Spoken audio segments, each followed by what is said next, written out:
Heç paytaxtda olmayan bir ölkə düşünə bilərsiniz. Yəni, bir yerə məktub göndərmək istəsəniz, ünvan hissəsinə nə yazardınız? Bugün biz məhz belə qəribə, amma bir o qədər də maraqlı bir yerdən danışacağıq. Sakit Okeanın ortasında itib batan kiçik ada dövlət Naurudan. Ümumiyyətlə, hər ölkənin bir mərkəzi, bir ürəyi olur, elə deyilmi? Paytaxtı. Bütün idarəetmə oradan həyata keçirilir. Qərarlar orada verilir. Bəs paytaxt yoxdursa, ölkə necə işləyir? İlk baxışdan bu qeyri-mümkün səslənir, amma reallıq tam başqadır. Və cavab Naurudur. Bəli, Sakit Okeanın düz ortasında yerləşən bu balaca dövlət bildiyimiz bütün qaydaları alt-üst edir. Konstitusiyasında paytaxt adı keçməyən yeganə respublikadır. Yaxşı, bəs hökumət binaları, nazirliklər haradadır? Göydən asılı qalmayıblar ki. Bax, məsələnin maraqlı tərəfi də budur. Burada de facto deyilən bir anlayış ortaya çıxır. Yəni, faktiki olaraq paytaxt. Naurunun rəsmən bir paytaxtı yoxdur, çünki ölkə o qədər balacadır ki, heç buna ehtiyac da duyulmayıb. Bütün hökumət binaları, parlament, hətta ölkənin yeganə beynəlxalq hava limanı Yaren adlanan bir rayonda cəmləşib. Deməli, Yaren kağız üzərində paytaxt olmasa da, bütün paytaxt funksiyalarını yerinə yetirir. Doğrudan da çox qeyri-adi bir həll yoludur. Yaxşı, bəs bu ölkə əslində nə boydadır? Onun bu unikallığını tam anlamaq üçün gəlin bir anlıq sözlərdən uzaqlaşıb rəqəmlərin dilinə keçək. Görək Nauru xəritədə necə bir yer tutur. Cəmi 21 kvadrat kilometr. Bir anlıq düşünün, bu Bakının mərkəzi rayonlarından birindən, məsələn Nəsimi rayonundan belə kiçikdir. Bütöv bir ölkənin bir şəhər rayonundan kiçik olması inanılmazdır.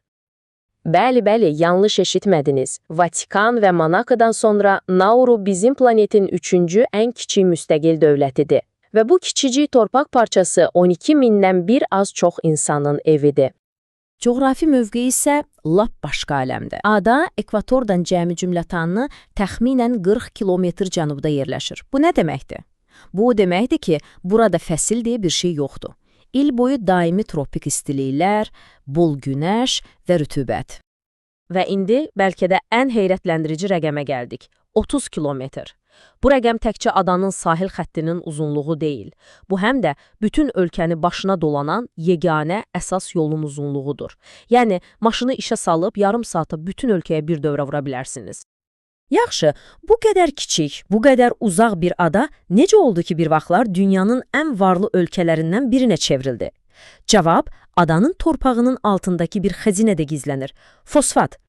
Bəli, 20-ci əsrin böyük bir hissəsində Nauru sözün həqiqi mənasında sərvət içində üzürdü. Səbəbi isə bütün adanı örtən və dünyada ən keyfiyyətli hesab edilən fosfat yataqları idi.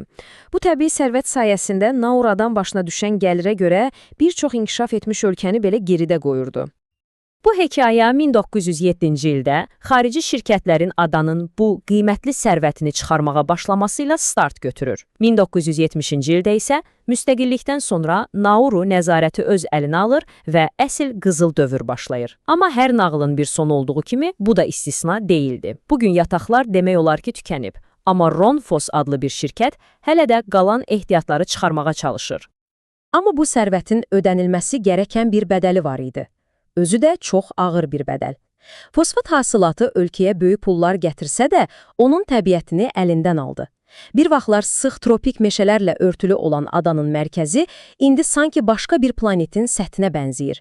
Çılpaq, boz qayalıqlar və həyatsız bir mənzərə.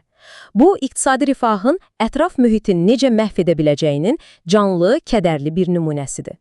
Yaxşı, bəs fosfat dövrü bitəndən sonra nə baş verdi? Nauru bugün necə yaşayır? Gəlin bu 21 kvadrat kilometrlik adadakı müasir həyata birlikdə nəzər salaq. Gəlin müasir Nauruya bir neçə sürətli toxunuş edək. Ölkədə öz pul vahidi yoxdur, Avstraliya dollarından istifadə olunur. Bu da onun Avstraliya ilə sıx əlaqələrinin göstəricisidir.